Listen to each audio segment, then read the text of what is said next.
Hello बच्चों, welcome to the my YouTube channel study girl Shruti. स्वागत है आप सभी का मेरे इस नए वीडियो में। देखिए, मैं आज आप लोग को बताने जा रही हूँ चैप्टर 2 में पार्ट 3 बताने जा रही हूँ यूपी बोर्ड क्लास 10। तो देखिए, पार्ट 3 में आपका हेडिंग है क्या, मानव की अंतःस्रावी ग्रंथियाँ, जिसमें पहला हेडिंग है थायराइड ग्रंथि। तो थायराइड ग्रंथि के बारे में बताने जा रहे हैं। तो देखिए, यह ग्रंथि स्वर यंत्र के पीछे अधर तल पर स्थित होता है। जो आपका थायराइड ग्रंथि है वो ये अधर तल पे क्या होता है, स्थित रहता है। ग्रंथि के स्वर तंत्र जो उसके पीछे अधर तल पे स्थित रहता है। यह एच आकृति की होती है। ये जो होती है, इसकी जो आकृति होती है, मतलब इसका जो आकार होता है, ये एच आकार का होता है।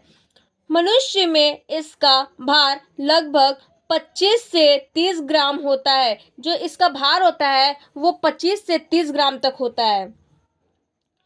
यह मुख्य रूप से थायरॉक्सिन या थायराइड हार्मोन स्रावित करता है। यानी जो इसका मुख्य रूप है, ये थायरॉक्सिन से और थायराइड से क्या करता है, ये हार्मोन्स का नाम है। थायरॉक्सिन और थायराइड ये हार्मोन्स का नाम है। इसी हार्मोन से थायराइड ग्रंथि क्या करता है, स्रावित करता है। जो कि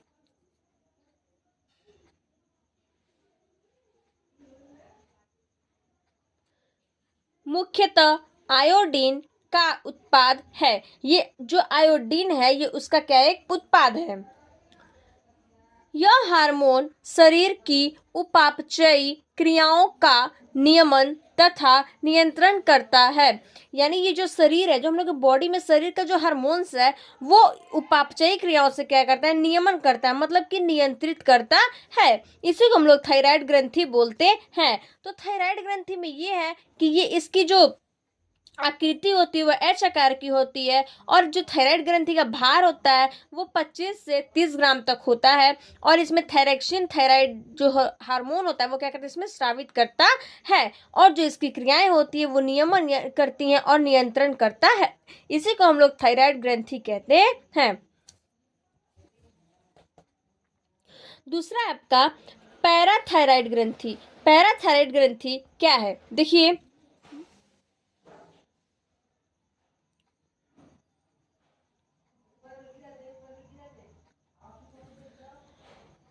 थायराइड ग्रंथि के पृष्ठ तल पर 4 अंडाकार पैराथायराइड ग्रंथियां होती हैं। जो पैराथायराइड ग्रंथि होती है, इसके जो थायराइड ग्रंथि है, इसी के जो पृष्ठ तल पे कितनी होती हैं, तो 4 अंडाकार पैराथायराइड ग्रंथि होती है। यह मटर के दाने के समान होती है। जो मटर होती है, जो मतलब जो हरा वाला मटर होता है, उसमें जो जैसे दाने निकलते हैं, उसी की ये आकार की होती है, मतलब उसी के समान होता है। कौन, तो पैराथायराइड ग्रंथियां। और थायराइड ग्रंथि पर स्थित होता है। और जो हम आपको फर्स्ट वाला पॉइंट बताया था, थायराइड ग्रंथि, ये उसी के ऊपर क्या करता है, पैराथायराइड ग्रंथि स्थित हो रहता है। तो पैराथायराइड ग्रंथि ये बोल रहा है कि ये इसका जो पृष्ठ तल है, ये 4 अंडाकार होता है। ठीक, इसी को क्या हम लोग बोलते हैं, पैराथायराइड ग्रंथि बोलते हैं। इसका जो आकार होता है, मतलब ये किसके समान होता है, तो ये एक मटर के दाने की तरफ होता है। और ये थायराइड ग्रंथि पे क्या स्थित है, इसी को हम लोग पैराथायराइड ग्रंथि कहते हैं। अब देखिए, नेक्स्ट हेडिंग है अधिवृक्क ग्रंथियां। अधिवृक्क ग्रंथि क्या है,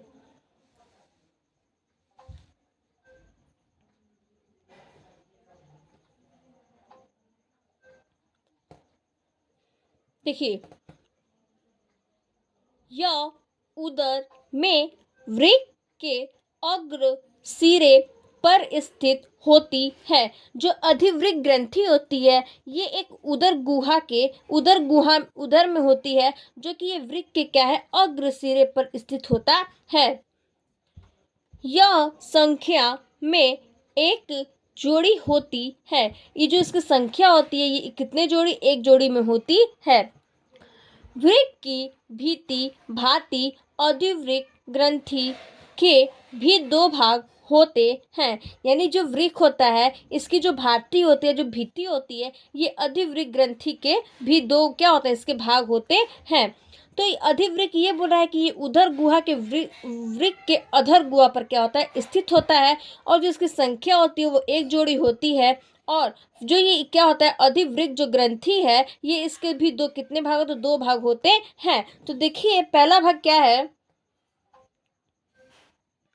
पहला भाग है बाहरी भाग वलकुट, मतलब वलकुट को इंग्लिश में बोलता है कॉर्टेक्स। ठीक, तो बाहरी भाग वलकुट क्या है, वलकुट भाग ग्रंथि का लगभग 90% भाग बनाता है।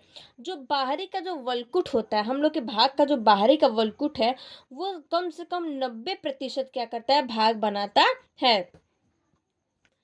इसके द्वारा स्रावित सभी हार्मोन स्टेरॉयड होते हैं। जो इसके सारे हार्मोन होते हैं, जो इसके स्रावित हार्मोन होते हैं, वो कैसे होते हैं, स्टेरॉयड होता है, मतलब स्टेरॉयड होते हैं। ठीक, एक्सेप्टेड होते हैं जो इसके बाहरी भाग होते हैं।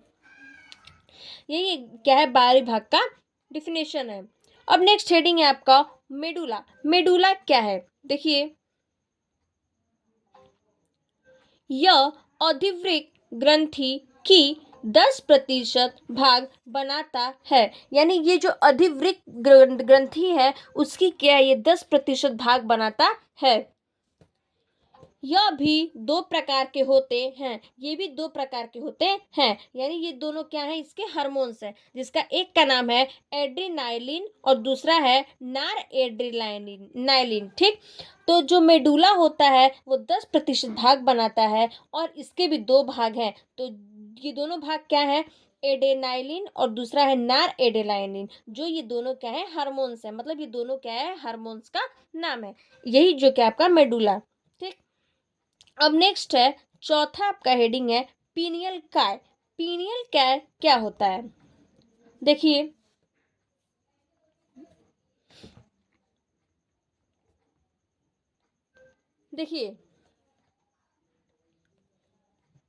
यह चपटी छोटी सफेद ग्रंथि होती है। जो पीनियल होता है वो एक चपटी होती है और सफेद कलर का इसका क्या होता है, ग्रंथि होता है, जो अग्र मस्तिष्क में डाइएन्सिफेलान के मध्य पृष्ठ तल पर स्थित होता है। जो ये कहाँ, ये जो पीनियल होता है ये अग्र मस्तिष्क में क्या होता है, स्थित होता है, मतलब कि अग्र मस्तिष्क में एक डायनेल्सिफाल जो होता है, डायएन्सिफाइलान, उसी के जो मध्य पृष्ठ होता है उसी के तल पर पीनियल काय स्थित रहता है। यह ग्रंथि मेलाटोनिन नामक हार्मोन्स का स्रावन करता है। ये जो मेलाटोनिन है यही ग्रंथि है जो क्या करता है, हार्मोन्स का स्रावन करता है, मतलब कि हार्मोन का उत्तेजित करता है। ठीक, जैसे कि नोट में है, देखिए, यह पीनियल काय को शरीर से निकाल दिया जाए तो अंडाशय की वृद्धि रुक जाती है। ये पीनियल काय है, अगर मान लीजिए हम लोग पीनियल काय बॉडी से निकाल दे जाए, मतलब शरीर से निकाल देंगे, तो जो अंडाशय होता है वो क्या हो जाएगा, उसकी वृद्धि रुक जाती है, मतलब उसका काम करना क्या होता है, रुक जाता है, वो काम नहीं कर पाता है। इसीलिए पीनियल जो काय है हमारे बॉडी में है, तो उसी के कारण क्या होता है, अंडाशय काम करता है। अगर हम लोग पीनियल काय निकाल देंगे तो क्या होगा, उस हम लोग की जो अंडाशय होती है उसकी वृद्धि नहीं होती है, वो रुक जाती है, मतलब वो काम नहीं करता है। ठीक है, इसी को हम लोग क्या बोलते हैं, पीनियल काय कहते हैं। अब देखिए नेक्स्ट हेडिंग है थाइमस ग्रंथि। थाइमस ग्रंथि क्या है, देखते हैं, देखिए थाइमस ग्रंथि,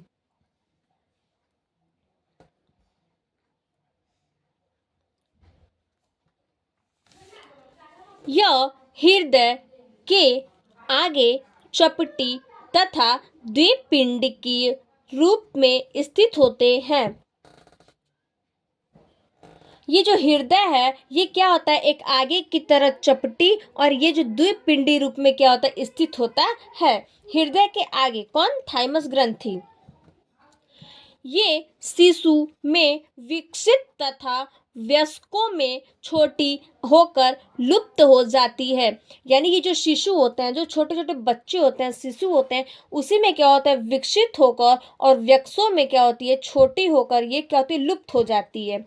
इसके पिंडकों द्वारा थाइमोसिन नामक हार्मोन स्रावित होता है। ये जो पिंडक होता है इसी के द्वारा जो थाइमोसिन नामक जो हार्मोन होता है वो क्या करता है, स्रावित करता है। मतलब बोल रहा है कि जो थाइमस ग्रंथि है ये एक हृदय के आगे क्या होता है, चपटी की तरह द्विपिंडीय जो रूप में स्थित रहता है, थाइमस ग्रंथि। और ये शिशु में विकसित करता है, वयस्कों में क्या होता है, छोटा होकर लुप्त हो जाता है। जो कि इसके पिंडकों में क्या होता है, ये जो थाइमोसिन जो नामक हार्मोन है वो क्या करता है, स्रावित होता है। इसी को हम लोग थाइमस ग्रंथि कहते हैं। ठीक है। अब नेक्स्ट आपका हेडिंग है अग्नाशय। अग्नाशय क्या है, देखिए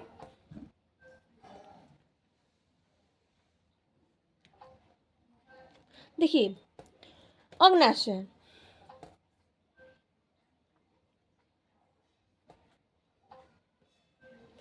यह एक मिश्रित ग्रंथि है। जो अग्नाशय होता है ये एक क्या होता है, मिश्रित ग्रंथि होती है।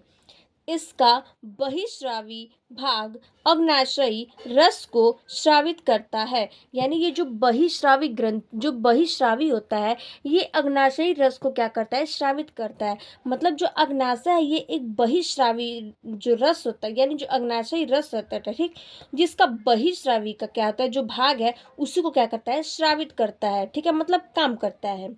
जो पाचन में सहायक है, जो हम लोग भोजन करते हैं, जो पाचन होता है हम लोग का भोजन, उसी में क्या करता है, ये सहायक होता है।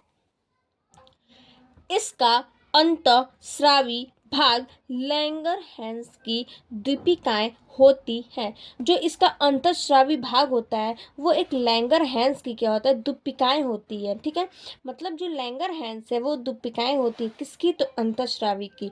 मतलब कि ये जो एक अग्नाशय है ये एक मिश्रित ग्रंथ है, और बहिस्रावी जो है, मतलब इसमें जो बहिस्रावी भाग होता है वो अग्नाशयी रस को क्या करता है, स्रावित करता है। और इसमें पाचन में जो अग्नाशय है जो क्या करता है, वो पाचन में सहायक है, मतलब पाचन के लिए हम लोग का सहायक करता है। कौन, तो अग्नाशय। इसका अंतःस्रावी जो लैंगरहैंस है उसी की क्या है, दीपिकाएं होती हैं। अब नेक्स्ट हेडिंग है जनद। जनद क्या है, देखिए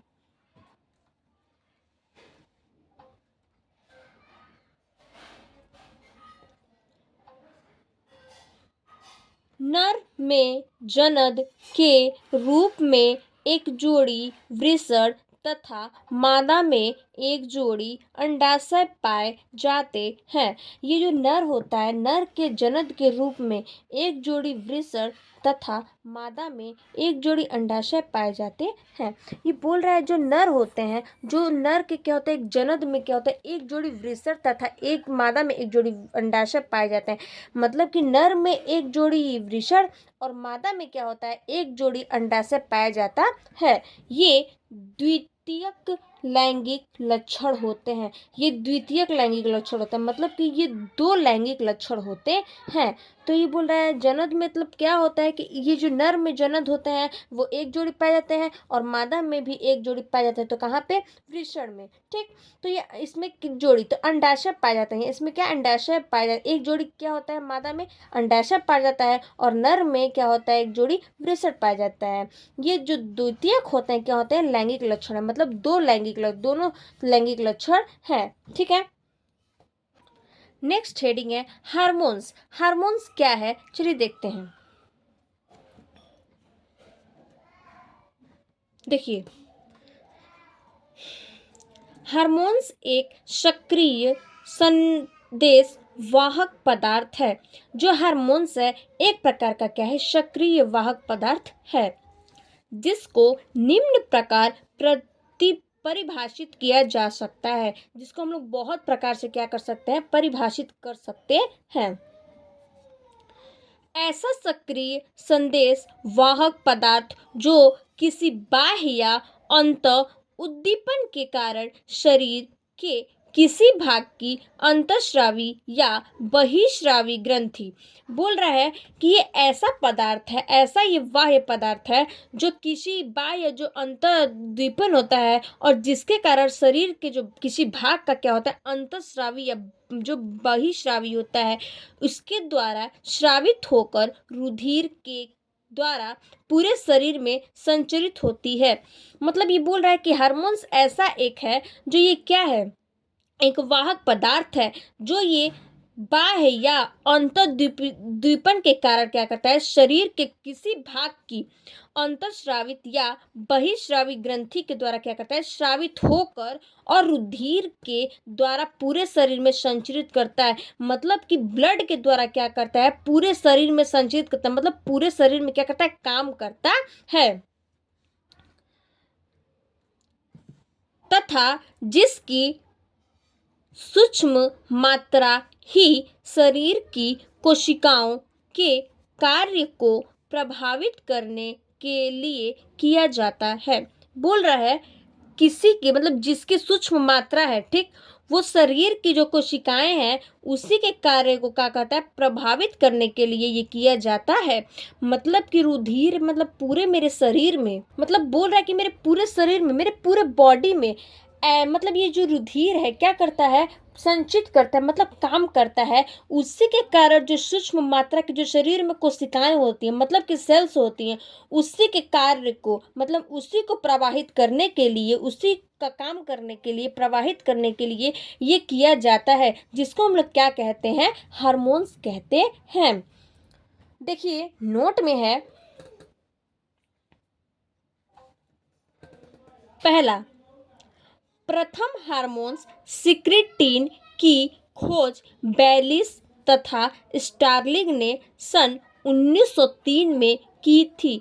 मतलब जो हार्मोन्स का जिसने खोज किया था, वो सबसे पहला प्रथम जो था वो सिक्रेटिन थी, उसकी खोज की थी। और बैलियस तथा जो स्टारलिंग थे वो क्या कहते, सन 1903 में की थी। मतलब कि इसकी जो खोज की थी सबसे पहले वाले वो सिक्रेटिन की खोज की, और बैलियस स्टारलिंग जो सन 1903 में क्या किया था, इसका खोज किया था। और प्रथम नाम आपको हम बता दिए जिसका खोज कौन किया था, तो कौन किया था, तो बैलियस स्टारलिंग ने, ठीक। और सन कितने में, तो 1903 में। दूसरा है, अर्नेस्ट तथा स्टर्लिंग ने सन 1905 में हार्मोन शब्द का प्रयोग किया। और दूसरा सन में, मतलब कि जो अर्नेस्ट थे और जो स्टर्लिंग थे वो 1905 में क्या किए थे, हार्मोन शब्द का प्रयोग किए थे। मतलब वो प्रथम हार्मोन्स में किए थे, वो क्या किए थे, वो सिर्फ क्या कहते हैं, सन में इतने में क्या किए थे, खोज किए थे। और जो अर्नेस्ट और स्टर्लिंग थे वो 1905 में, मतलब 1903 से 1905, 2 साल बाद क्या किए थे, ये हार्मोन शब्द का प्रयोग किए थे। मतलब कि इसको क्या किए थे, यूज किए थे। ठीक है, अब नेक्स्ट हम लोग पढ़ेंगे क्या, हार्मोन्स की विशेषताएं। हार्मोन्स की विशेषताएं क्या है, तो हार्मोन्स की विशेषताएं देखिए, इसमें पहला आपका है क्या, हार्मोन कम अणुभार वाले प्राय जल में घुलनशील होते हैं। यानी ये बोल रहा है जो हार्मोन होता है ये कम अणुभार वाले हैं और प्राय ये जल में क्या है, घुलनशील होता है। दूसरा है हार्मोन्स कार्बनिक, दूसरा है हार्मोन्स कार्बनिक उत्प्रेरक है। जो हार्मोन्स है वो क्या, एक कार्बनिक है, उत्प्रेरक है, मतलब उत्तेजित करने वाला है। ठीक है, और ऊतकों में सहविकर को एंजाइम, मतलब इसको एंजाइम कहते हैं, सहविकर एंजाइम की तरह कार्य करता है। एंजाइम मतलब कि तेजी से, ठीक, ऊतकों में, यानी कि जो ऊतक होते हैं इंग्लिश में इसको बोलते हैं हम लोग क्या, टिश्यू, ठीक। तो हार्मोन्स में जो कार्बनिक होता है क्या, उत्प्रेरित करता है, और ये ऊतकों में क्या करता है, एंजाइम की तरह कार्य करता है, मतलब काम करता है। तीसरा है आपका ये सभी हार्मोन प्लाज्मा कला के आर पार जा सकते हैं। ये जो हार्मोन होता है ये प्लाज्मा कला की तरह क्या होता है, आर पार हो सकता है, मतलब आर पार जा सकते हैं। अब नेक्स्ट है, चौथा है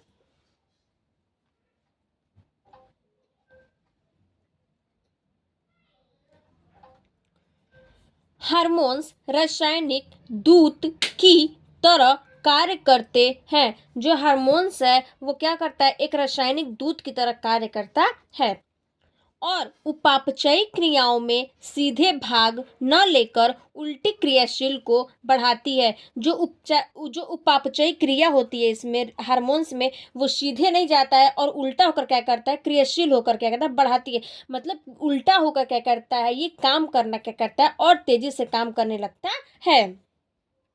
नेक्स्ट है, हार्मोन शरीर में संचित नहीं होते हैं। जो हार्मोन होते हैं वो बॉडी में, मतलब शरीर में क्या होता है, संचित नहीं होते हैं, अतः इनका संश्लेषण शरीर में निरंतर होता रहता है। जो इनका संश्लेषण होता है वो क्या करता है, हमारे शरीर में नियंत्रण क्या कहता है, होता रहता है। मतलब कि इसका काम हमेशा क्या होता है, होता रहता है। ठीक है, अब हम देखेंगे हार्मोन्स के कार्य और क्रियाविधि क्या है। तो देखिए हार्मोन्स के कार्य और क्रियाविधि, इसमें आपका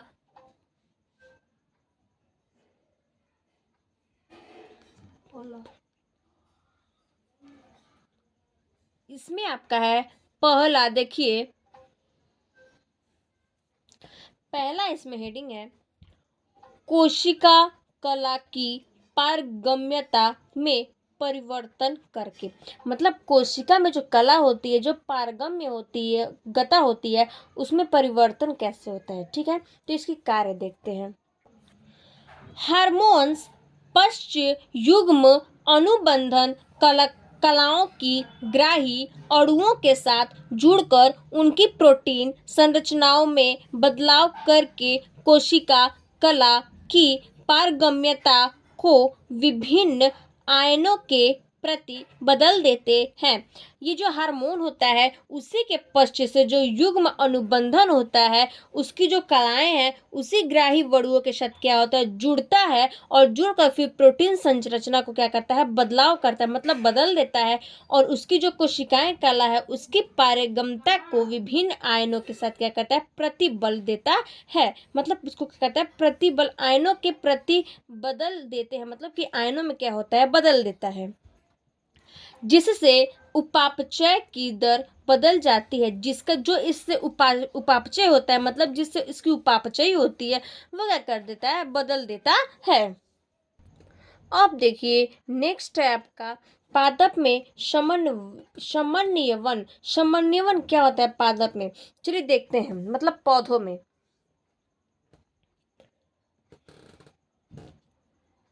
शरीर की क्रियाओं के नियंत्रण एवं समन्वयन के लिए जंतुओं में विकसित तंत्रिका तंत्र होता है। ये जो शरीर में जो क्रिया होता है, जो इसकी नियंत्रण होती है, वो कैसे होती है, तो जंतुओं में विकसित तंत्रिका तंत्र में होता है।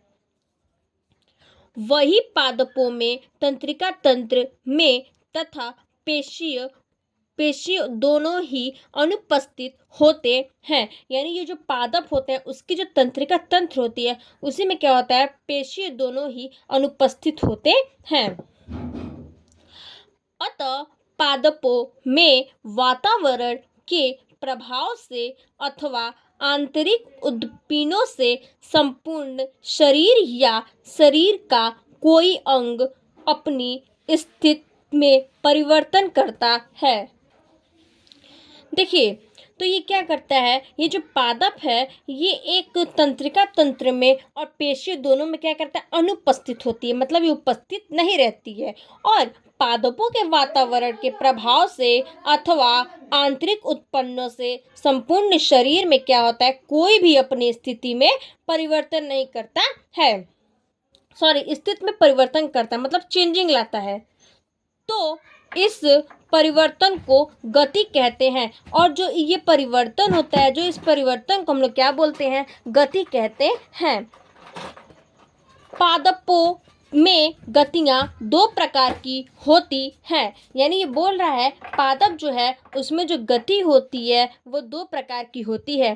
तो देखिए पादप में समन्वयन बोल रहा है, तो पादप में समन्वयन होता है कि जो वातावरण के जो प्रभाव से और अथवा जो आंतरिक उत्पन्न होते हैं उसी संपूर्ण शरीर से या शरीर का कोई भी जितना भी वो अंग होता है वो क्या होता है स्थिति में परिवर्तन कर देता है, मतलब चेंज कर लेता है, और फिर उसी परिवर्तन को क्या हम लोग बोलते हैं गति कहते हैं। जो कि पादप के दो प्रकार हैं। तो पहला प्रकार है देखिए क्या, देखिए उद्दीपन के लिए तत्काल अनुक्रिया, मतलब जो उद्दीपन के लिए हम तत्काल अनुक्रिया पढ़ने जा रहे हैं। तो देखिए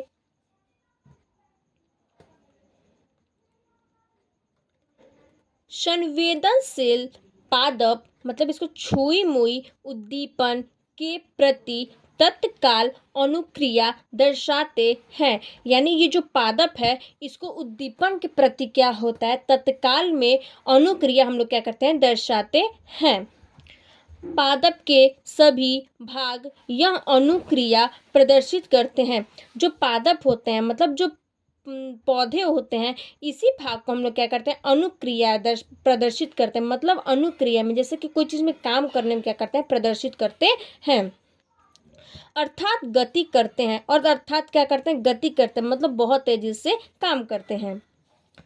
जैसे ही पादपों को स्पर्श किया जाता है, मतलब जैसे हम लोग पादप को क्या करते हैं स्पर्श करते हैं, मतलब कि उसको स्पर्श का मतलब जैसे हम लोग देखते हैं इसको तेजी से काम करते हुए उसमें सूचनाओं का आदान प्रदान होने लगता है। मतलब ये जो पादप है जब ये स्पर्श करता है तो उसी की जो सूचनाएं होती है उसमें क्या होता है आदान प्रदान होने लगता है। ठीक है, तो बोल रहा है ये जो उद्दीपन की जो तत्काल अनुक्रिया होती है तो वो सिर्फ पादप को क्या करता है अनुक्रिया प्रदर्शित करता है, और इसी को हम लोग क्या बोलते हैं गति करते हैं। मतलब कि ये क्या करता है तेजी से गति करता है, मतलब कि तेजी से काम करता है।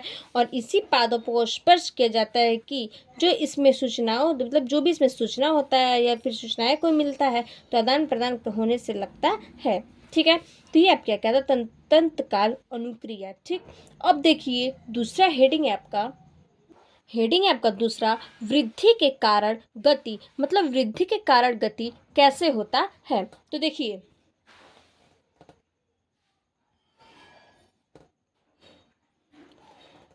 पादप वृद्धि करते हुए किसी विशेष उद्दीपन के प्रति अनुक्रिया दर्शाते हैं। यानी जो पादप होता है वो वृद्धि करते हुए क्या करता है कोई भी उद्दीपन के प्रति अनुक्रिया दर्शाते हैं, मतलब कोई भी काम जो होता है वो अपना दिखा देता है। जब पादप में गति प्रदर्शित होती है तो वृद्धि दिशात्मक होती है। और कुछ पादप ये बोल रहा है कि कुछ मतलब जब ये क्या करता है पादप में जब प्रदर्शित करते हैं मतलब जब ये गति करता है तेजी से और प्रदर्शित होता है तो जो वृद्धि दिशात्मक होती है वो, और कुछ पादप जो होते हैं क्या करते हैं बहुत ज़्यादा अपना गति बढ़ा देती है। जैसे देखिए मटर, कद्दू मतलब कि लौकी और खीरा अन्य पादपों के सहारे ऊपर चढ़ते हैं। ये प्रतांग स्पर्श के प्रति संवेदनशील होते हैं। यानी ये बोल रहा है कि ये सब जो मटर हुआ कद्दू हुआ खीरा सब क्या करते हैं अपने से ऊपर चढ़ते हैं। मतलब अब जो पेड़ है जिस एक चीज का तो वो क्या करता है अपने सहारे ये क्या करता है ऊपर चढ़ता है और बहुत ज्यादा क्या करता है गति करता है, मतलब कि वो बहुत ज्यादा बढ़ता है। और इसी स्पर्श के प्रति क्या होता है संवेदनशील होती है। तो इसी को हम लोग बोलते हैं वृद्धि के कारण गति। मतलब जो वृद्धि होती है जो ग्रोथ होती है उसकी जो गति होती है जो बढ़ाव होती है वो कैसे होती है। ठीक, अब नेक्स्ट है आपका हेडिंग पादपों में वृद्धि प्रवर्धक हार्मोन। यानी जो पादप होते हैं जो उसकी में वृद्धि होती है वो प्रवर्धक हार्मोन कैसे होता है। तो देखिए जिसमें आपका क्या है पहला हेडिंग है ऑक्सिन। ऑक्सिन क्या है पढ़ेंगे हम लोग पादप में वृद्धि प्रवर्धक हार्मोन। पहला हेडिंग ऑक्सिन। ऑक्सिन क्या होता है देखिए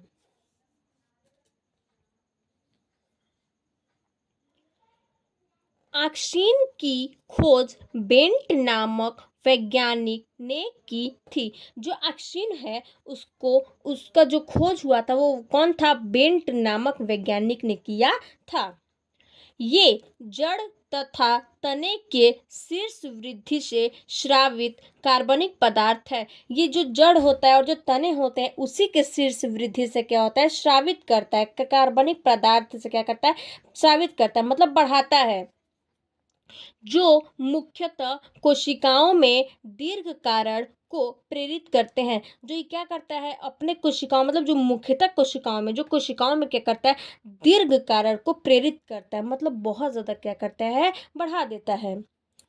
इसके अतिरिक्त ये पादपों की विभिन्न जैविक क्रियाओं को भी प्रभावित करता है। जितने भी इसमें जो अतिरिक्त पादप होते हैं उसमें क्या करता है? ये विभिन्न प्रकार के जितने भी जैविक होते हैं उसको प्रभावित करता है, मतलब बहुत ज़्यादा काम करता है। ऑक्सीन की सबसे अधिक सांद्रता पादपों की शीर्ष भाग एवं कलिकाओं में पाई जाती है। यानी जो ऑक्सीन होता है सबसे ज़्यादा क्या करता है? सांद्रता पादप जो होते हैं, मतलब जो सांद्रता पौधे होते हैं उसके जो शीर्ष भाग है उस जो जैसे कि कली, उसी में क्या होती है? पाई जाती है। कलियां मतलब कलिकाओं, मतलब कि जैसे कि जो पादप जो पौधे होते हैं जो उसमें फूल के कली निकले रहते हैं उसी में सबसे ज़्यादा क्या करता है? ये मतलब बढ़ता है, उसी को कहता है ग्रोथ करता है। तो ऑक्सीन का जो खोज किया था वो बेंट ने की थी। और ये जड़ के तने के क्या करता है? शीर्ष से वृद्धि होता है, मतलब उसी कार्बनिक पदार्थ से स्रावित करता है, बढ़ावा करता है। और जो कोशिकाएं हैं उसको प्रेरित करता है, और जो इसमें विभिन्न प्रकार की क्रियाएं होती हैं जो प्रभावित होती हैं उसी ऑक्सीन को सबसे अधिक क्या करता है? सांद्रता पादपों में शीर्ष के द्वारा क्या करता है? कलियाओं में पाई जाती है, मतलब इसके जो कली होते हैं फूल के उसी में क्या होता है? पाई जाती है। इसी को हम लोग क्या बोलते हैं? ऑक्सीन कहते हैं। नेक्स्ट हेडिंग है दूसरा। तो दूसरा हेडिंग है आपका जिबरेलिन। जिबरेलिन क्या होता है? तो देखिए, इसकी खोज सर्वप्रथम जापानी वैज्ञानिक कुरोसावा ने सन 1926 में धान के खेत में की थी। यानी जो जिब्रेलिन होता है जो इसका खोज किया था उसका क्या नाम था? तो देखिए, जापानी नाम था, वो वैज्ञानिक था जिसका कुरोसावा ने, जापानी वैज्ञानिक कुरोसावा, ठीक, ने सन कितने में किया था? 1926 में, जो कहाँ था? धान के खेत में किया था। यह एक वृद्धि नियंत्रण पदार्थ है, या एक जो वृद्धि होती है इसका क्या होता है? नियंत्रण पदार्थ होता है, ठीक है। इसे जिब्रेलिन जीए भी कहा जाता है, इसे हम लोग जीए भी कह सकते हैं। यह कमजोर अम्लीय हार्मोन्स है। यानी ये जो जिब्रेलिन होता है ये क्या होता है? सबसे ज्यादा हार्मोन्स, यानी ये सबसे कम हार्मोन्स क्या होता है, यानी सबसे कमजोर हार्मोन्स होता है और सबसे कम काम करने वाला ये हार्मोन्स है। तो ये जो इसने खोजा था सबसे पहले वो जापानी वैज्ञानिक थे जो कुरोसावा थे। और ये कितने में? तो सन 1926 में धान के खेत में किए थे, ठीक। और जिसकी वृद्धि होती है वो नियंत्रण पदार्थ से होती है, जो हम लोग इसको जीए भी कह सकते हैं, शॉर्टकट में जीए, ठीक। ये बहुत ज़्यादा क्या है? कमज़ोर अम्लीय हार्मोन्स है। अब देखिए जिब्रेलिन के कार्य क्या है, देखिए। तो देखिए जिब्रेलिन के कार्य क्या है। ये हार्मोन आनुवंशिक बौने पौधे के दीर्घाकरण में सहायक है, जैसे मक्का और मटर। देखिए, मतलब ये जो जिब्रेलिन है उसी के कार्य क्या करता है? ये हार्मोन्स क्या आनुवंशिक है, और ये बौने पादपों को क्या करता है? दीर्घाकरण में सहायक करता है। मतलब कि दीर्घ जो कारण जो पौधे होते हैं उसमें क्या करता है? ये सहायता करता है, जैसे कि इसमें बढ़ावा देता है। और ये जो हार्मोन्स होते हैं ये बौने पौधे होते हैं, जो बौने पादप के कारण में काम करता है। जैसे देखिए मक्का हुआ और मटर हुआ, ठीक। अब है आपका नेक्स्ट हेडिंग है साइटोकाइनिन। साइटोकाइनिन क्या है? देखिए,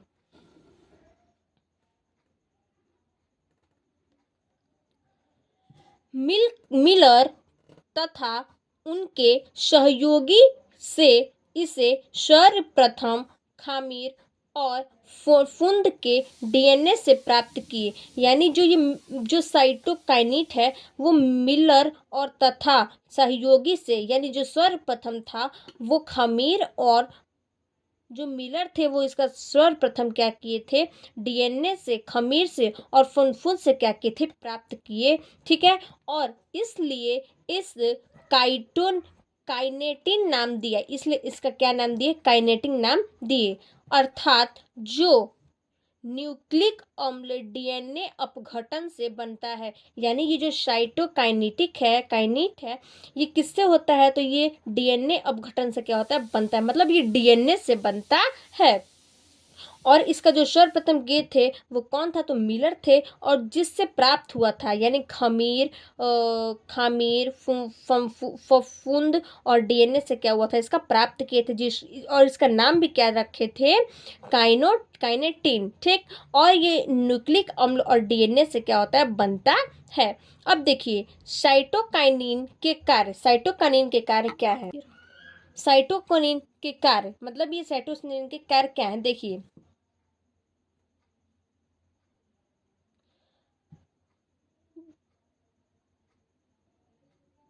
प्रेरित करता है, यानी जो इसको मिलकर क्या करता है, कोशिकाओं का क्या करता है, विभाजन होता है, मतलब तोड़ता है। ठीक। अब देखिए नेक्स्ट हेडिंग है वृद्धि निरोधक हार्मोन। वृद्धि निरोधक हार्मोन क्या होता है, देखिए।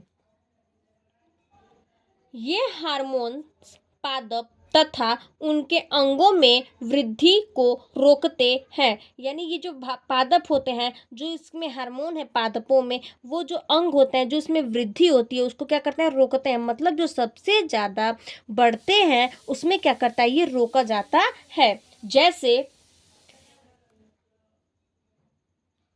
एग्जाम्पल में आपको दिया है एप्सिसिक अम्ल या फिर इथाइलिन। एप्सिसिक अम्ल और इथाइलिन ये क्या करता है, जैसे मैं बताया है, तो ये जैसे मैं ये दोनों दिया है एप्सिसिक और इथाइलिन, तो ये जो हार्मोन्स है ये पादपों में क्या करता है, अंगों में वृद्धि को रोकता है, मतलब बढ़ाने में रोकता है। तो देखिए नेक्स्ट हेडिंग है आपका, दो बताए हैं एप्सिसिक अम्ल और इथाइलिन। तो एप्सिसिक अम्ल क्या होता है, देखिए।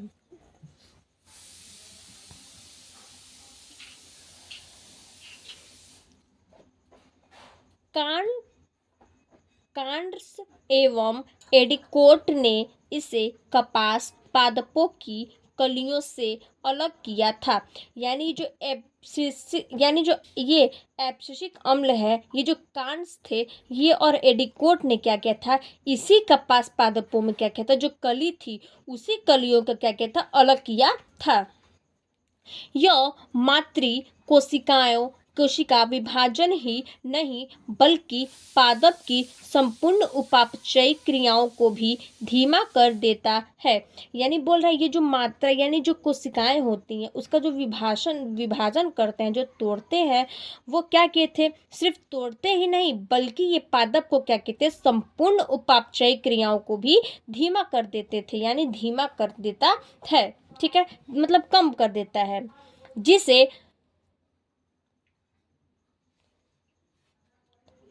जिसे सुसुप्तावस्था या प्रसूतावस्था कहा जाता है, जिसको हम लोग क्या बोल सकते हैं, सुप्तावस्था बोल सकते हैं या फिर प्रसुप्तावस्था कह सकते हैं। इसलिए इसे वृद्धि निरोधक हार्मोन्स भी कहा जाता है। यानी इसको हम लोग क्या बोल सकते हैं, इसको हम लोग वृद्धि निरोधक हार्मोन भी कह सकते हैं। ठीक। अब देखिए दूसरा है इथाइलिन। इथाइलिन क्या है, चलिए देखते हैं। ये आपका लास्ट हेडिंग है इथाइलिन। देखिए